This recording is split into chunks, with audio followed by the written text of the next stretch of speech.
तेजस्वी यादव को अगर गलतफहमी है तो दूर कर ले, मुसलमानों को और दलितों को अगर सम्मान नहीं मिलेगा तो कभी चीफ मिनिस्टर नहीं बनेंगे। पास किया चारों एमएलए जो छोड़ा मेरा, जो राजद ने तोड़ा, उसका भी हमने कंडेम किया। लेकिन आखिर नीतीश जी को ये एमआईएम का डर है, तेजस्वी यादव को एमआईएम का डर है, क्योंकि हम सवाल करते हैं उर्दू टीटी का बहाली, हम सवाल करते हैं मदरसा बोर्ड में कब चेयरमैन बनेगा। और आज जुनैद के घर में आंसू पहुंचने सबसे पहले कौन गया? बैरिस्टर असदुद्दीन ओवैसी साहब। आज ये सत्ता में है तेजस्वी यादव और नीतीश जी, बतलाएं कि मुसलमानों को सीमांचल को क्या दिया। अलीगढ़ मुस्लिम यूनिवर्सिटी किशनगंज कुछ नहीं हुआ, सीमांचल की बाढ़ की समस्या कुछ नहीं हुई।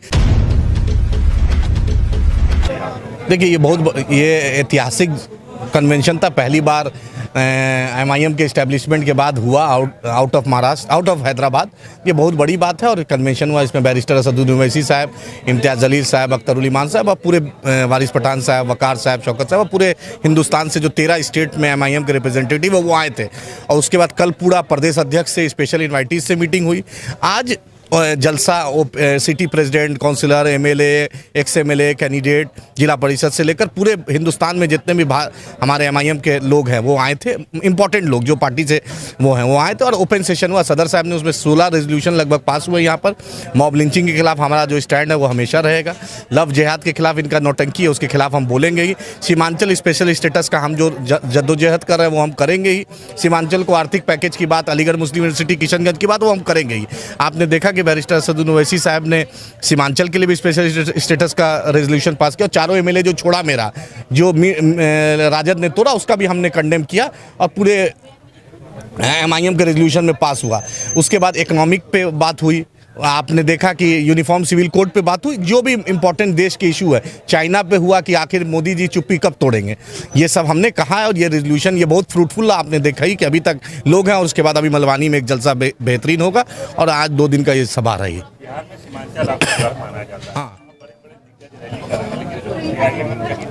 तो सुनिए, ये तो अल्हम्दुलिल्लाह एमआईएम का डर है कि आज उन्हें रैली करने का मजबूर कर रहा है। आप ही बोलिए, लोग कहाँ रैली करते हैं? और रैली कौन करता है? रैली वो करता है जो फरियादी होता है। जो सत्ता में रहता है वो कभी रैली करता है क्या? अरे फरियादी हम थे। सीमांचल में एमआईएम फरियादी है, सीमांचल की लड़ाई एमआईएम लड़ रही है, तो एमआईएम रैली करती थी। आज ये सत्ता में है तेजस्वी यादव और नीतीश जी, बतलाएं कि मुसलमानों को सीमांचल को क्या दिया। अलीगढ़ मुस्लिम यूनिवर्सिटी किशनगंज कुछ नहीं हुआ, सीमांचल की बाढ़ की समस्या कुछ नहीं हुई, सीमांचल में पलायन नहीं रुका, सीमांचल में इंडस्ट्री नहीं हुआ, सीमांचल में हाईकोर्ट बेंच की मांग है पूर्णिया में वो नहीं हुआ, सीमांचल में एयरपोर्ट का मामला नहीं हुआ, सीमांचल के पानी में आयरन आर्सेनिक है उस पर सरकार कुछ नहीं की, सीमांचल में रोजगार के कुछ नहीं किया। लेकिन बीजेपी भगाओ का एक माहौल उन्होंने बताया। आप बताइए लोग कहां पे ये माहौल बनाता है? जो हमेशा बीजेपी हटाओ मुहिम का सेंटर सीमांचल रहा है।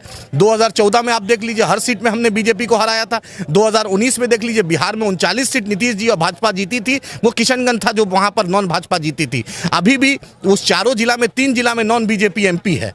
लेकिन आखिर नीतीश जी को ये एमआईएम का डर है, तेजस्वी यादव को एमआईएम का डर है, क्योंकि हम सवाल करते हैं उर्दू टीटी का बहाली, हम सवाल करते हैं मदरसा बोर्ड में कब चेयरमैन बनेगा, हम सवाल करते हैं उर्दू एकेडमी में कब वाइस चेयरमैन आएगा, हम सवाल करते हैं हज कमेटी को कब कंस्टिट्यूएंट करेगा, हम सवाल करते हैं कि उर्दू शिक्षकों की बहाली कब होगी, हम सवाल करते हैं कि वक्फ बोर्ड का भ्रष्टाचार कब रुकेगा, हम सवाल करते हैं वक्फ बोर्ड को कब राज्यमंत्री का स्टेटस मिलेगा, कॉन्स्टिट्यूशनल पावर मिलेगा। हम चाहते हैं इंक्रोचमेंट पे जो तेलंगाना में अकबर ओवैसी साहब की नुमाइंदगी पे हुआ, जो एसआईटी बनी इंक्रोचमेंट पे, ये कब होगा? हम ये तो सवाल करते हैं ना। तो इनको पेट में दर्द है, ये वही सबसे मैं हिम्मत है तेजस्वी यादव को।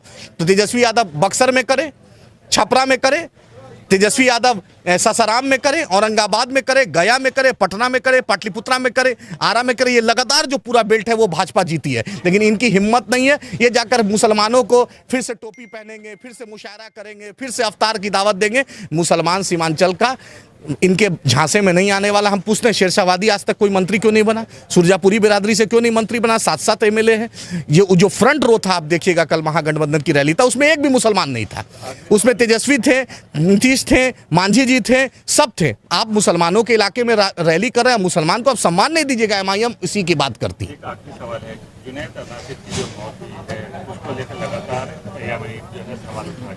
क्या लगता है? आप बतला दीजिए, मुसलमानों की बात कांग्रेस हमेशा वोट ली, एनसीपी वोट ली, राजद वोट लिया, जदयू वोट लिया, समाजवादी वोट लिया, तृणमूल वोट लिया। और आज उस जुनैद के घर में आंसू पहुंचने सबसे पहले कौन गया? बैरिस्टर असदुद्दीन ओवैसी साहब। सबसे पहले बिहार में बढ़िया में 7 साल के मासूम को गिरफ्तारी हुई, उसको सबसे पहले किसने बोला? बैरिस्टर साहब। आप देखिए ट्रिपल तलाक में कांग्रेस भी दही मुंह में जमी हुई थी। राहुल गांधी भारत जोड़ो की बात करते हैं, ये किस तरीके का भारत जोड़ो है जहां मुसलमानों को सम्मान नहीं? अशोक गहलोत और सचिन पायलट की इतनी हिम्मत नहीं कि उसको आंसू पहुंचने जाए। सचिन पायलट टोंक से जीतते हैं, वो मुसलमानों की सीट है। राहुल गांधी वायनाड से जीतते हैं, वो भी मुसलमानों की सीट है। इनको जनेऊधारी सीट हरा देती है अमेठी, लेकिन मुसलमान बेचारा जिता के भेजता है। लेकिन ये कुछ नहीं कर पाते हैं। राहुल गांधी चुप्पी तोड़े, तेजस्वी यादव चुप्पी तोड़े। बिहार में लगातार मॉब लिंचिंग हो रहा है, लेकिन तेजस्वी यादव नहीं बोलते। एमआईएम सवाल करेगी, आंख से आंख मिला के बात करेगी, क्योंकि एमआईएम अल्लाह से डरती है। हम ना मोदी जी से डरते हैं, ना तेजस्वी से डरते हैं, ना उनके अब्बा से डरते हैं, ना नीतीश जी से डरते हैं। एमआईएम बिहार में लोकसभा भी मजबूती से लड़ेगी इंशाअल्लाह ताला, विधानसभा भी लड़ेगी। और तेजस्वी यादव को अगर गलतफहमी है तो दूर कर ले। मुसलमानों को और दलितों को अगर सम्मान नहीं मिलेगा तो कभी चीफ मिनिस्टर नहीं बनेंगे। हमारा मुतालबा है कि डिप्टी सीएम मुसलमान भी हो, दलित भी हो, सम्मान मिलेगा तभी हम आपके साथ जाएंगे, नहीं तो हम अपनी लड़ाई जद्दोजहद जारी रखेंगे।